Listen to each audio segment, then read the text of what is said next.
Aquí estamos de vuelta. Hay algo que es conveniente también precisar. La Junta Nacional de Justicia es la que nombra al jefe de la OMP. En este caso fue Piero Corbeto. También nombra al jefe del RENIEC. Ojo, la Junta Nacional era el antiguo Consejo Nacional de la Magistratura. Entonces, María Teresa Cabrera, que es la actual presidente, es la que aceptó la renuncia de Corbeto en una situación muy particular, porque el cargo es irrenunciable y más aún en un proceso electoral. O sea, la ley no permite la renuncia, pero la Junta tiene la atribución, la potestad de poder decidir, y así lo hizo. Corbeto se vio obligado a renunciar porque no le quedaba otra, le había despertado desconfianza, tenía ya denuncias penales, la gente no quería saber nada con la OMP. Entonces, esta renuncia, que repetimos, no se ajustaba a la ley, fue aceptada. Realmente que ha contribuido a bajar un poco ahí las tensiones, pero Contracorriente nos cuenta un poco más de todo esto. Ojo, también la Junta Nacional de Justicia es la que nombra o destituye a magistrados, jueces y fiscales. Vamos con Contracorriente. ¿No le parece? En menos de 2 horas, la Junta Nacional de Justicia, liderada por María Teresa Cabrera, resolvió aceptar la renuncia al cargo presentada por el jefe de la Oficina Nacional de Procesos Electorales, Piero Corbeto. La mochila que cargaba era demasiado pesada. A continuación, la crónica de una caída anunciada con detalles nuevos, pero también los ya revelados en Contracorriente. Piero Corbeto ya tiene antecedentes de mala gestión en las contrataciones en procesos de elecciones como en el 2021. En el 2021, OMPE contrató a una empresa llamada Cruz del Perú para que supervise la franja electoral.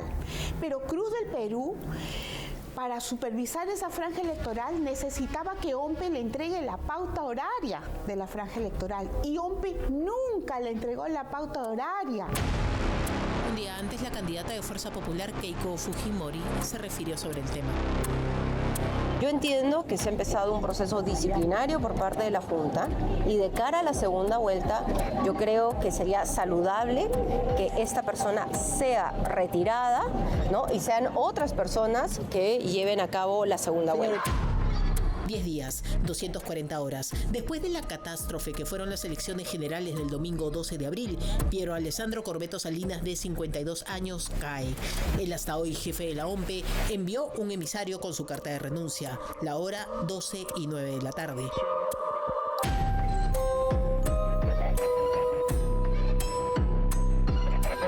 Me dirijo a usted a fin de comunicar mi decisión de renunciar al cargo de jefe de la Oficina Nacional de Procesos Electorales OMPE, responsabilidad que ejerzo desde el 31 de agosto del 2020. Considero necesario e impostergable renunciar a la responsabilidad otorgada en el interés que se organice y ejecute la segunda vuelta de la elección presidencial en un contexto de mayor confianza ciudadana con la OMPE. Los problemas focalizados ocurridos el 12 de abril constituyen una situación que me impide continuar en el cargo. Quedan muchas interrogantes que habrá que dilucidar vía una investigación imparcial y exhaustiva que no tiene explicación en la cadena logística de la organización tantas veces aplicada. En ese contexto, solicito que mi renuncia sea aceptada en el más breve plazo, pues la ciudadanía y los actores políticos requieren certidumbre frente a nuestro futuro inmediato. Mientras, la cuenta de X de la Junta Nacional de Justicia publicó en sus redes sociales el comunicado aceptando la renuncia de Corbeto 1 hora y 22 minutos después. La presidencia de la Junta Nacional de Justicia convocó inmediatamente a un pleno extraordinario a fin de evaluar y adoptar las decisiones que correspondan en el marco de sus competencias constitucionales y legales. Se acordó aceptar por unanimidad a partir de la fecha la renuncia presentada por el señor Piero Alessandro Corbeto Salinas al cargo de jefe de la OMPE. O sea, 1 hora con 22 minutos fueron suficientes para recibir la denuncia, convocar un pleno y aceptarla por unanimidad. Esa inusual celeridad fue pedida por el mismo Corbeto. Le urgía dejar el cargo.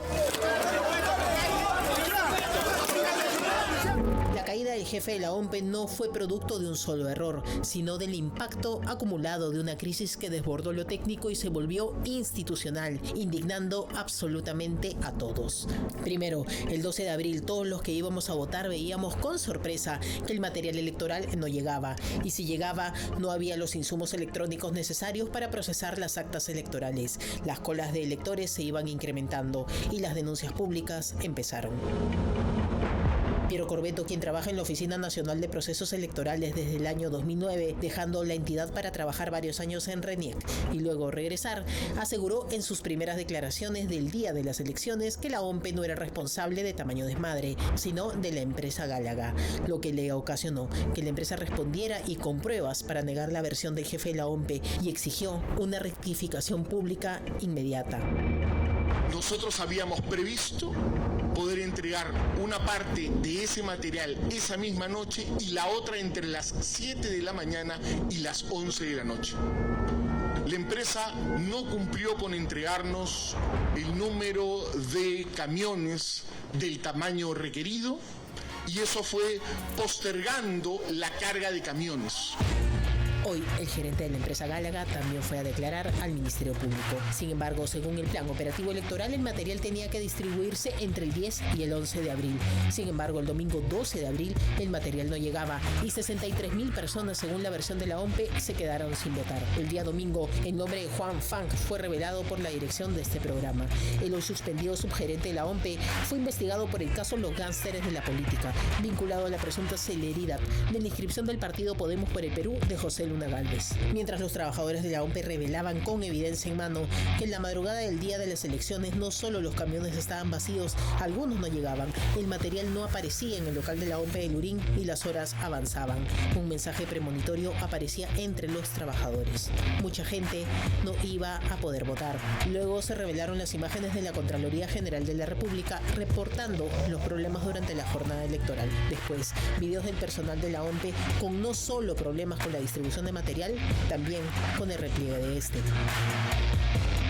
El incumplimiento del cronograma electoral, la fallida distribución del material electoral, las mesas que no se instalaron a tiempo y miles de ciudadanos impedidos de votar detonaron una pérdida de confianza en la Oficina Nacional de Procesos Electorales y en su titular.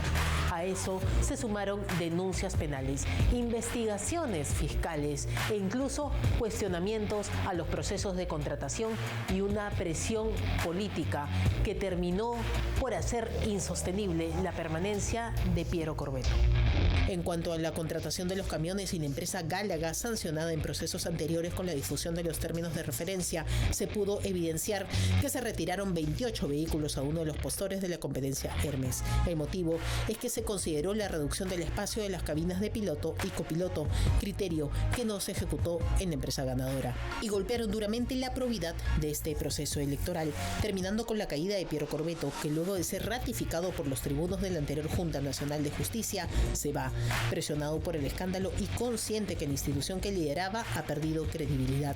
Ya no es más un árbitro fiable para la segunda vuelta. Corbeto ha admitido el desastre y sometido a denuncias de la Procuraduría General del Estado, la Procuraduría del Jurado Nacional de Elecciones, el Ministerio Público, la Contraloría General de la República y, por supuesto, los múltiples pedidos de nulidad, desestabilizando por completo un proceso electoral que tiene por misión escoger un presidente de la República, senadores, diputados y miembros del Parlamento andino. Según la Ley Orgánica de la Oficina Nacional de Procesos Electorales, es el señor Bernardo Juan Pacha Serrano, el gerente general de la OMPE, quien tiene que reemplazarlo en el cargo y organizar la segunda vuelta. Otro tema de contracorriente interesante, oportuno conocerlo. ¿Cuánto han gastado los partidos políticos que no llegaron finalmente, que no pasaron la valla? Y bueno, han tenido ahora pues que resignarse a todo esto, ¿no? Sobre todo hay uno que tiene más plata como cancha, ¿no? ¿Cómo han quedado al final? ¿Cuánta plata ha costado todo esto, no? Buscan entrar en política y es una inversión, y no para ayudar a mejorar las cosas, sino buscando un retorno sobre esa inversión. Terrible error creer que con ellos iba a lograr el voto. ¿Qué tal? ¿Cómo ha estado? Muy bien. ¿Tranquilo? Todo muy bien. El domingo 12 de abril fue una ejecución política para quienes creyeron que la democracia se compraba. Ante una cédula de 35 candidatos presidenciales, el Perú pasó por caja para cobrarle a los dueños de la plata. Plata como cancha para ustedes. Hoy, en Contracorriente, diseccionamos la factura de la derrota. El reporte que revela cómo César Acuña, José Luna, los hermanos Vizcarra y Vladimir Cerrón terminaron convertidos en mendigos de votos. ¿Cómo es posible que quienes controlaron el presupuesto del Congreso y el Ejecutivo terminaran con porcentajes que ni siquiera alcanzan el margen de error? Muchos ven la política como un negocio, ¿no? Buscan entrar en política y es una inversión, y no para ayudar a mejorar las cosas, sino buscando un retorno sobre esa inversión. La política ya se vio también como un negocio. César Acuña Peralta gastó más de 7 millones de soles en su campaña política, pero ni toda la plata como cancha lo ayudó a ganar la elección. La matemática del fracaso es cruel. Cada voto le costó al líder de Alianza para el Progreso más de 61 soles. Mientras el país se desangraba por la inseguridad y las postas médicas no tenían ni gasas, Acuña nos vendía un lifestyle de celebridad que no le sirvió ni para ser favorito en su región. Es el castigo a una mala acción durante el tiempo que ellos han permanecido en el Congreso, y no solamente por el candidato, sino por lo que trae el partido en todo este problema que ha habido, ¿no? del Congreso, los partidos que se juntaron, repartijas, diferentes cosas políticas que fueron mal vistas por la ciudadanía. Pero el escándalo no solo es el dinero, es el producto. Para juvenecer su imagen, Acuña se rodeó de una brigada de influencers tan jóvenes como iletrados. Entre ellos, el polémico Cristo Rata, el streamer repudiado por comentarios ofensivos en sus transmisiones. Yo no aguanto, yo no comprendo qué le pasa a estos serranos. ¿Qué le pasa a Puno? Rojos de mierda. Qué burro soy, Dios mío, no puedo comprender yo. Tanto imbécil acá. Terrible error creer que con ellos iba a lograr el voto. Servía para tomar el pelo y contribuyó a que se le siga considerando un meme andante, ¿no? Si llega a ser presidente, ¿cuál es su reto? El mejor presidente del Perú. ¿Qué hacía un candidato presidencial dándole vitrina a personajes cuestionados? El elector joven no es tonto. Identificó que la cercanía de Acuña era una cáscara vacía, financiada con plata como cancha, pero carente de alma. Este cuadro para Palacio. El producto tiene que ser bueno. O sea, yo no puedo lanzar al mercado un producto que tenga defectos. Al candidato se le fabrica, definitivamente. Si no tiene el talento o no encuentras la materia prima necesaria, pues vas a fracasar. Prácticamente esos 10 millones que gastó Acuña, pues sirvieron para nada, porque ni siquiera ha ganado espacios en el Parlamento. A esto se suma el castigo por la salud. Alianza para el Progreso fue el soporte principal del Ejecutivo. El país le pasó la factura por los hospitales sin medicinas, las citas a 6 meses y la agencia de empleo que inauguró en Salud. Acuña ya no representa el progreso, representa el estancamiento de un modelo que solo sirvió para blindar intereses particulares.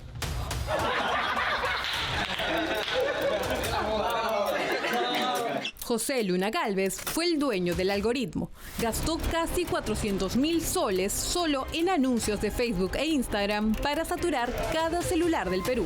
Sin embargo, logró apenas 250.000 votos tras haber recibido 2 millones de soles de la franja estatal.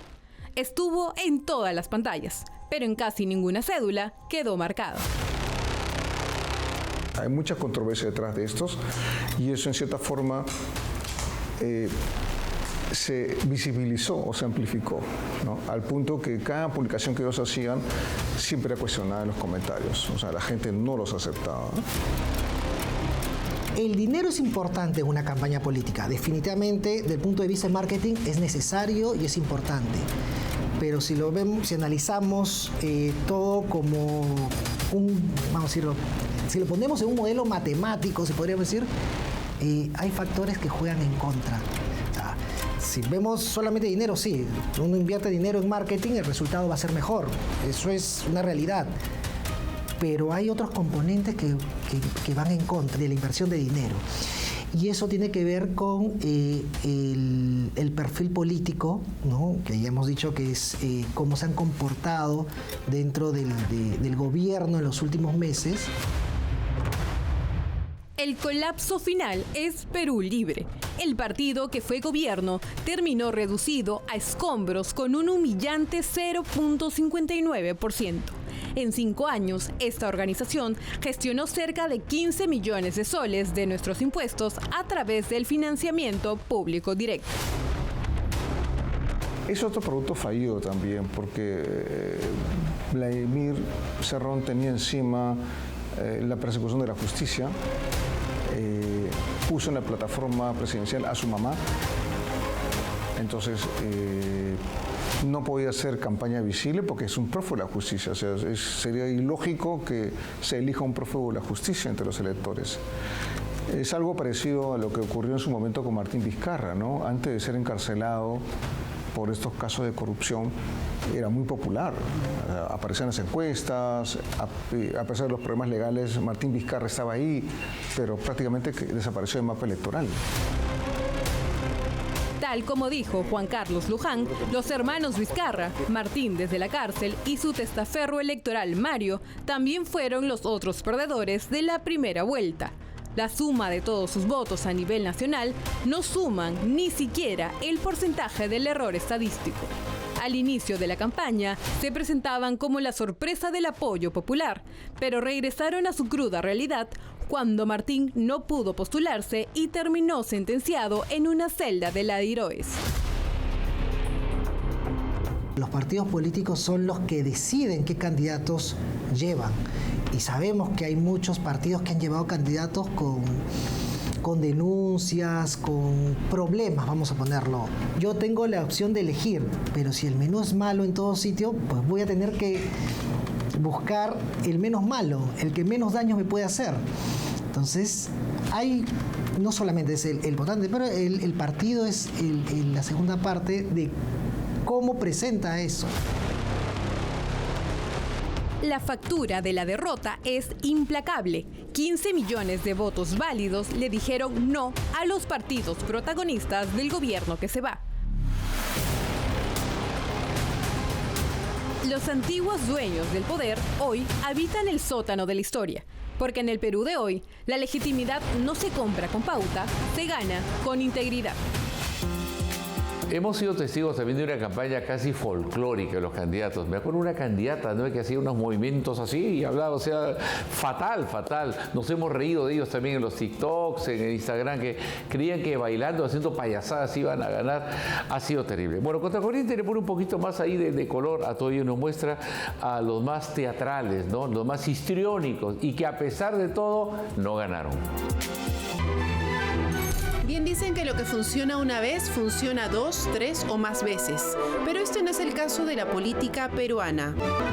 Si en los años 90 la vedette y cantante Susy Díaz alcanzó una curul en el Congreso de la República usando partes de su cuerpo para animar a los votantes a marcar el número 13 en estas elecciones,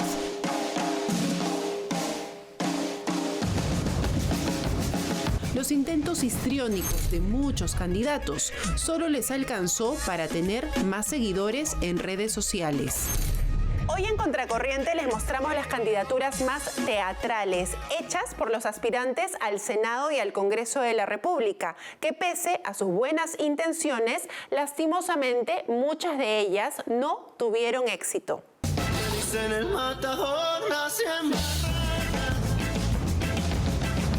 Este es el caso del candidato al Senado por Ancash, con el número 1, Iván Hernández, del partido Perú Primero, que pese a sus bailes y cantos desenfadados en TikTok, alcanzó apenas 1.083 votos.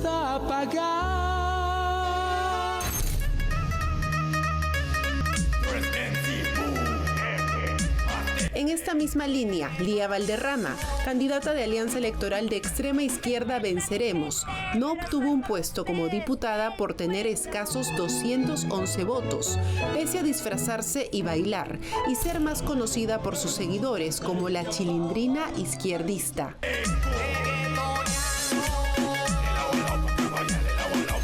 Hemos visto en redes sociales un número de ejemplos, somos conscientes de que no solamente en Lima, sino a nivel nacional, realmente hay varios que han buscado a través del ridículo conseguir la fama necesaria para conseguir votos y se sobresaturó el mercado.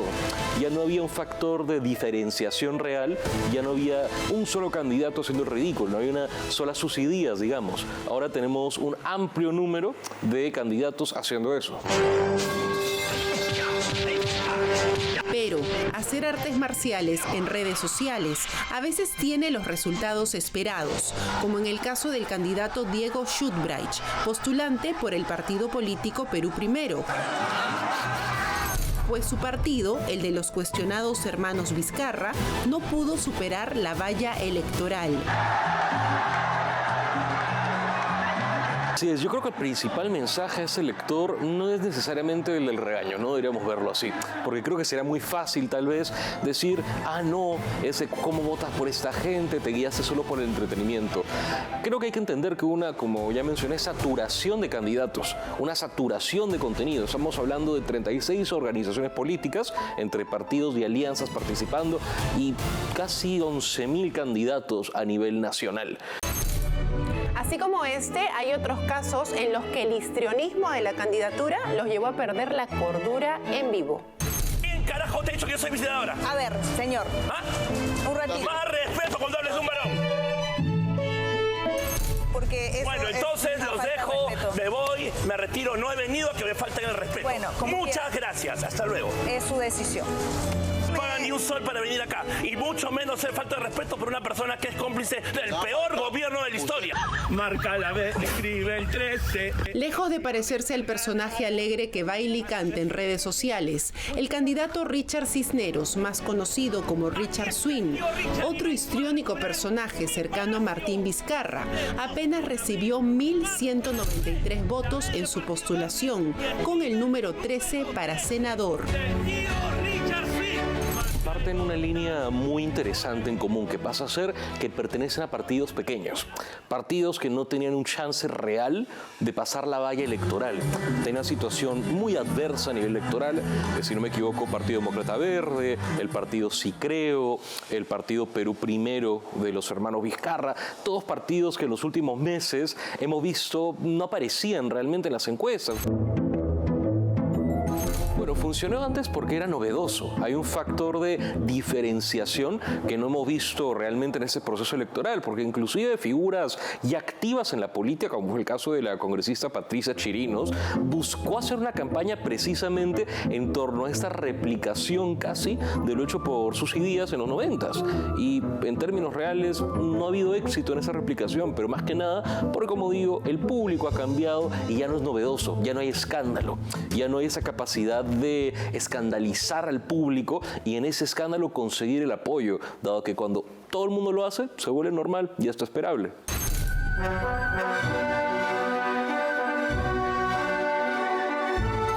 Lo que queda claro en esta primera vuelta electoral es que los peruanos han castigado con su voto a los partidos que hace varios años nos gobiernan desde el Congreso. Muchos ya están fuera, pero el electorado tampoco apoyó a los candidatos folclóricos, histriónicos o figuretis, que solo querían llegar al Congreso para seguir mofándose de los peruanos. Ellos también fueron castigados por el voto popular. Roberto Sánchez, el candidato Juntos por el Perú, fue ministro de Comercio Exterior con Pedro Castillo, pero después le dio la espalda. En realidad lo traicionó, fue colaborador, contó muchas cosas. Ahora se acercó él nuevamente, era el heredero, le quitó el sombrero, ha hecho campaña con él, pero no es muy leal que digamos. Y ojo, no solo en este caso. En campaña también dijo que iba a meter preso a Julio Velarde, habló pésimo de él, cuando Julio Velarde, al frente del Banco Central de Reserva, es el hombre que ha defendido nuestra economía. economía, se encarga de la estabilidad monetaria, del crecimiento de la economía. Él mismo se peleó con varios ministros de economía para justamente cuidar nuestro crecimiento. Bueno, después de pelearse con Velarde, ahora Sánchez quiere hacer las paces con él. O sea, tiene un comportamiento bastante errático en todo esto, que es bueno conocerlo. Y de esto nos informa Contracorriente. Ayacuchumanta, palomino soy. ¡Viva Ayacucho!